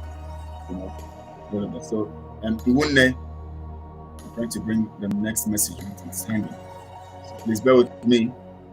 Oh my. So Iwunne's message is here. God is on our side. Thank you so much, Iwunne. Yes, God is on our side. Our brother here, Okolo Michael, is actually saying thank you to Mazi. Okay, thank you so much. I appreciate him so much for always being here. Good man says, I'm so proud of you guys. Thank you so much, good man. Thank you so much. We're also proud of you. Let's look at the next message from Okolo Michael. Okolo Michael, who ought to Onye. No reading Igbo sometimes is difficult. Let me stop there. Thank you so much, Okolo Michael. Thank you. Let me read also the next message. Good man, David. Yes, MNK Madu. Yes, so thank you so much. And Mazira first posted the link to Biafra Global Network, so please, you can go there and also, subscribe to that. So thank you so much. Blessing. Who says, and God bless you guys. Thank you so much. Blessing. God bless you too. Let me look at the next message from Okolo. The dragon has broken the hands that is holding our leader. It will soon be out. Yes, he has broken the hands and broken it anyhow that it cannot be repaired. Mrs. Azaran says, the God of 2 Kings 7 will make our enemies hear the sound of a mighty army. Fear will grip them and they will flee. And say, that is it. It will happen according to the word of the Lord. Monkey K. Dabrichi says, hello, Kelechi, greetings. Thanks for your good work. More grace. Thank you so much, Monkey K. And also another message from you. 96 days to go. You're always pointing it out. Good, good, good. We must get our nation Biafra. All hail Biafra. Thank you so much, Monkey K. Dabrichi. Good to have you always here and sending your message and also reminding the people of the days, the numbers, and sometimes also reminding the people to share and broadcast. So, and Stella Isaac says, good morning, Mazi. Thank you, Stella. Good morning to you also. I know you're enjoying your day. And let's go to the next message. Good morning, Biafrans. That's Stella Isaac also to the Biafran people. Thank you so much, Stella. And the next message coming from Edon Wanwu. It's a long time. It's been a while. We've not seen you, but good to have you here. Good afternoon to every lover of freedom. Thank you so much for being here. And saying good afternoon, Brother Raf. Thank you so much. That's to our brother Mazi Raf. Thank you so much. And good afternoon, Brother Kelechi. Thank you so much, Ego. Thank you. I I receive it, and I say good morning to you too also. So good afternoon to you also. Princess E says good PM. So late today, we'll watch from the beginning. Please do. Thank you so much, Princess. It's been a powerful one, you know. So please watch from the beginning. And Esther Chidrum says, greetings, my son. The mad dog Chinas and Warren was shouting that yes, and his voluntary. Forgot that he and Buddhism were being paid as well as eating the indigenous people's contributions to hand. Yes, will hand. And he said to that. Thank you so much, Mazi, Kelechi. Greetings, Wa Junior. Thank you. It's been a while, Wa Junior. Where have you been? It's been a while. I've not been seeing you. Tina Martins says our aim is Biafra. Biafra, nothing less. Thank you so much. Biafra or Biafra, nothing less. Thank you so much, Tina Martins. It's also a while I saw you. Seth, also, it's been a while. That's why Biafra must come. Maybe you've been here, but you've not been sending messages anyway. So maybe that's we have a message from Aubrey's Dishes. She says some thieves and some idol worship with the Romans, same ideology. Yes, Aubrey's Dishes mentions that, and of course we actually talked about that. Obi, thank you so much, Obi. It's been a while. Good to have you. Very important topic. Very, very important topic indeed. Honestly, so important to what we are doing that we are not taking it for granted. So thank you so much for that, Obi. And from Evermart, greetings to you, Mazi, Kelechi, and Biafrans. Mama, it's good to have you. You are always here. Thank you, and always you send messages. A message from Unoma Arinze. Thank you, Unoma Arinze. Good to see you today again. Greetings, everyone. Very interesting, please. It's not yet late. All hail Biafra. Yes, not late yet. We're going to get it. It's not late because Aneto says more remove Biafrans. Thank you so much, Aneto. Thank you so much, Dela Fox. It's been a while. Good afternoon, Umuchineke. Thank you so much, Dela Fox. Good to have you here as always. Whenever you are here, Ahaya says it may sound like a fairy tale to many, but it's a fact to what you are saying. Biafra land is the kingdom of God on earth, and it must surely come. All hail Biafra. Thank you so much, Ahaya. Yes, kingdom of God on earth, and it's represented in Biafra, so definitely Biafra must come. Heavenly greetings to you, my brother Kelechi. Great job you have done today, as always. God will continue to protect and guide you. And Zubi Frank, thank you so much, Zubi, for your message. I'm delighted to have your message, as always. Thank you so much. Biafra has already, and is here already, and no man on this planet can do otherwise, brother. Bro, thank you so much, Zubi Frank, for that, and good to know that you are here also, giving us your mind on this. Of course, Biafra is here. Barry Eric, good afternoon, Mazi. Thank you so much, Barry. It's been a while, but good to have you. Seth says, I'm away at work. The time of your book. Oh, I understand, Seth. Thank you so much. Good to have you at all times whenever you are here. I appreciate you all. The broadcast has been precise and very educating, and I want you to please share this broadcast on all your social media platforms. Like the video and also subscribe to this channel if you have not. It is very important. Some people say, I don't mind them. They want you to subscribe. They want to ask. No, that's not the reason. We want to take over the media space by dominating the media with the truth. And only the truth can make free. And that's why we want you to be part of it. We want you to circulate it. We want you to make it grand. So good job. You are making an impact on this journey. Thank you so much, Mrs. Rubio. Wow. Good to have you here. Good to have you. Good to have you. Thank you so much for the message. Thank you so much. Mokike Daberechi, more grace and win. We are going home. Yes, so Daberechi, we're going home. We're going home. We're going home. We're going home. And we're going home. Oh much. I can't just wait because to see every one of you as we are looking at our messages, watching ourselves on social media, and seeing ourselves on Zoom meetings, and then suddenly we have an opportunity to come together, not just coming together, but coming together on the auspices of our freedom. It becomes critical and very interesting. It's a critical time. It's going to be an emotional moment. It's going to be, just coming together on a sovereign ground that belongs to us. On the auspices, under the auspices of the sovereignty that belongs to us, not the sovereignty of other nations where we meet, but the sovereignty of our own land.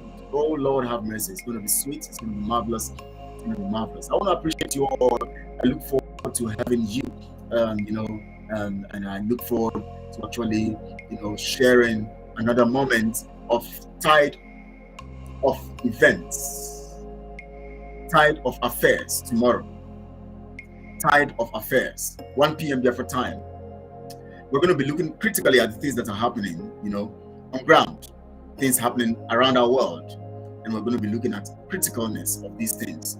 And tomorrow is going to be wonderful. Please share this broadcast on all the social media platforms. Like this video and also subscribe to the channel if you have not.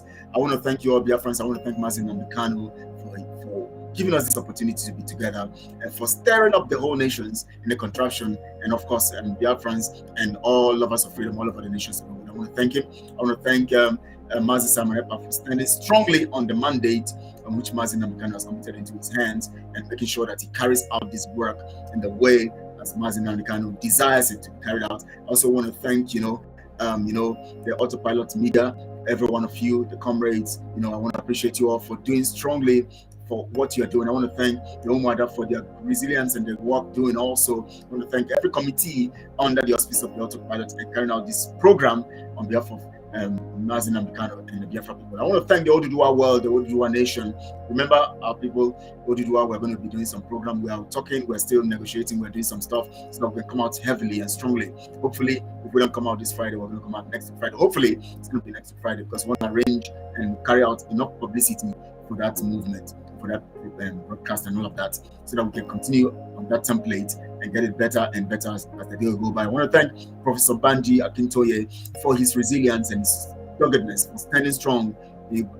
Out of all the elders in Oduduwa land, he decides to come out vocal and strong to support this. I want to thank others too who are there but have not been vocal. I want to thank others who are with him. I want to thank Sunday Adeyemo, aka Igboho, who has been standing strong and who has brought a dimension, that dimension to the Oduduwa People's Freedom Mandate and all of that. I want to thank all the various, the Umuadas of the Oduduwa people. I don't know what you call it in their language. I will tell somebody to tell me what you call them Umuada in their land.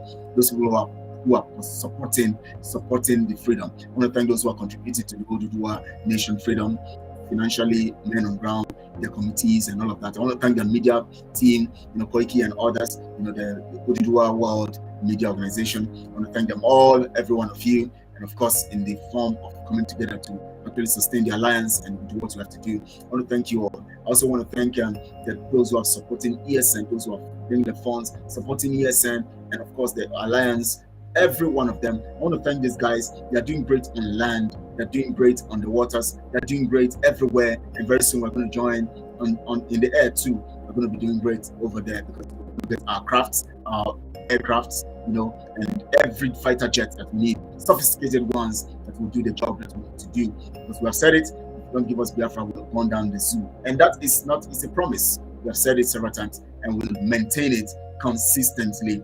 We'll maintain it. I want to thank Mazira for joining me here in spite of the busy schedule that decided to come. Tomorrow is the Tide of Affairs program, 1 p.m. Biafra time. Please join that program. And of course, on Thursday, we're going to have Recreating Biafra program. And on Friday, we're going to have, Why Africa program. And then on Saturday, we're going to have, of course, the Nugget Conference. Nugget Conference, we're going to have two guests. We're going to have, we're going to have two guests, but hopefully, Pastor Ike will be here. And if there's going to be another person, we're going to make it known. But however it is, Pastor Ike will be here. Remember what he started last week, or he's going to complete it.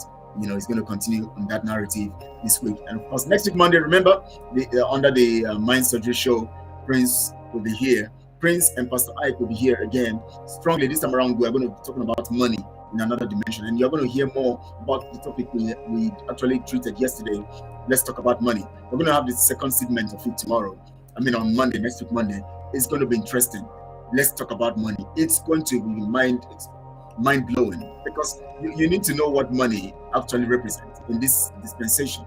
That's why we have to talk about it before we begin to go to other discussions and of course and all of that. I thank you all, every one of you watching from all over the nations of the world. Those of you who have subscribed, I thank you all. Those of you who have liked this video, I thank you all. Those of you who are sharing on all social media platforms, making sure that you put in your energy and everything that you have to put in to make sure that we get our freedom and at the same time to spread the gospel of truth. I want to appreciate you all. I want to thank everyone who is working assiduously in their private ends, praying for this movement and this struggle, praying for every one of us who are bringing our faces out to fight for this freedom. You know that Chukwu is protecting and guiding us and all of us.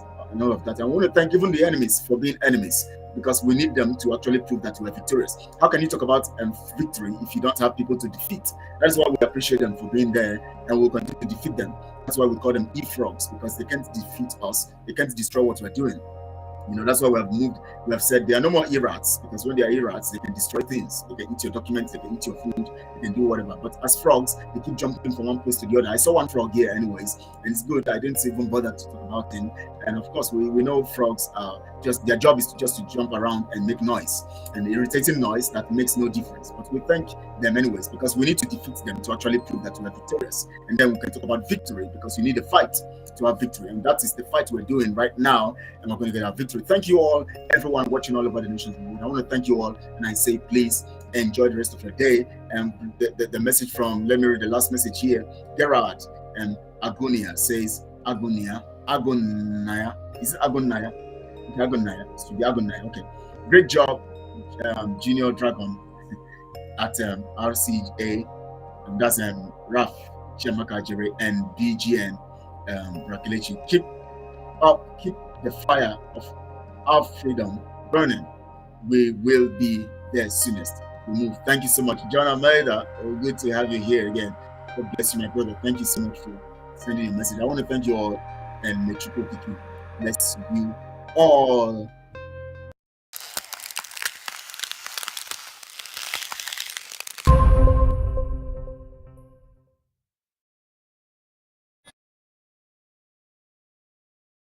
I believe that the reason God created man was for management. Really? I have never heard it put that way. The first thing is to be honest with yourself. You can never have an impact on society if you have not changed yourself. God will never allow growth where there is no management. Wow, wow, wow.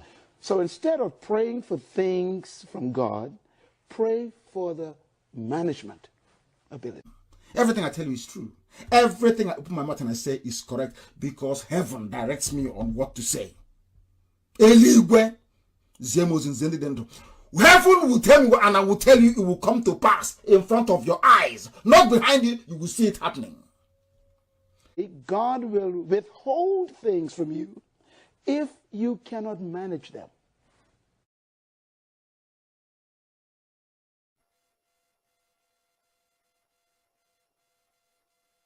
When you look at the facts that something around 1 million people perished as a result of the actions of the British and Russian and Nigerian federal governments.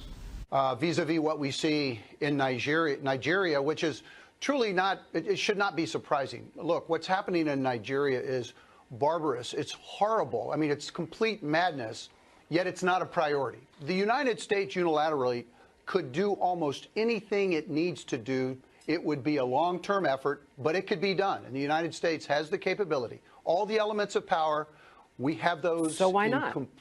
It's not a priority. That's the problem. We are committed elsewhere in the world. Black West Africa is not a priority.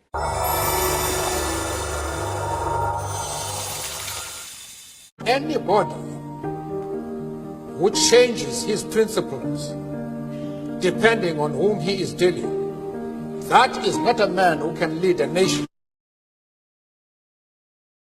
They can't tell me. No way.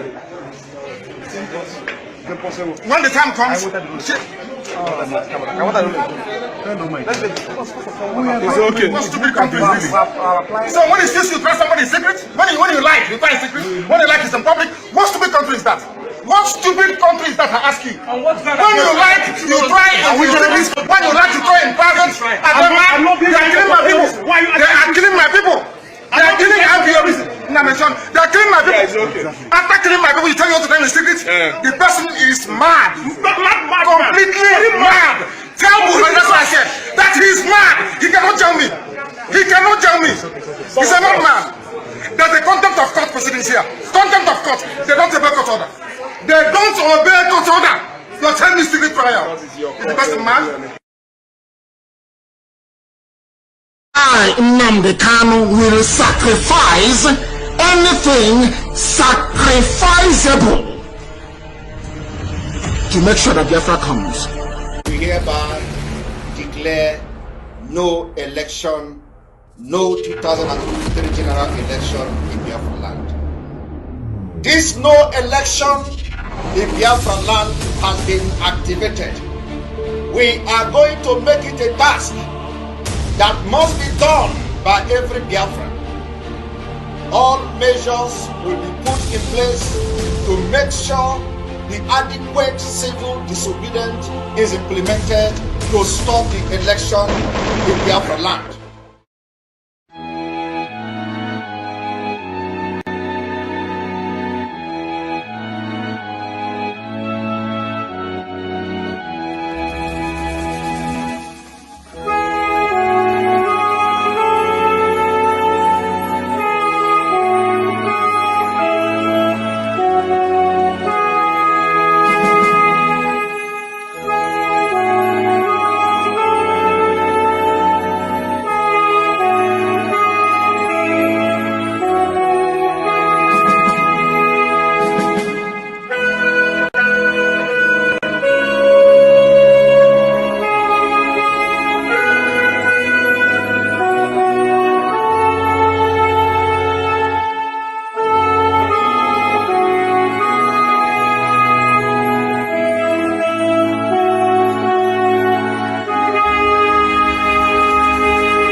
Do you know the meaning of discovery? It means to bring to light something that is buried on the ground.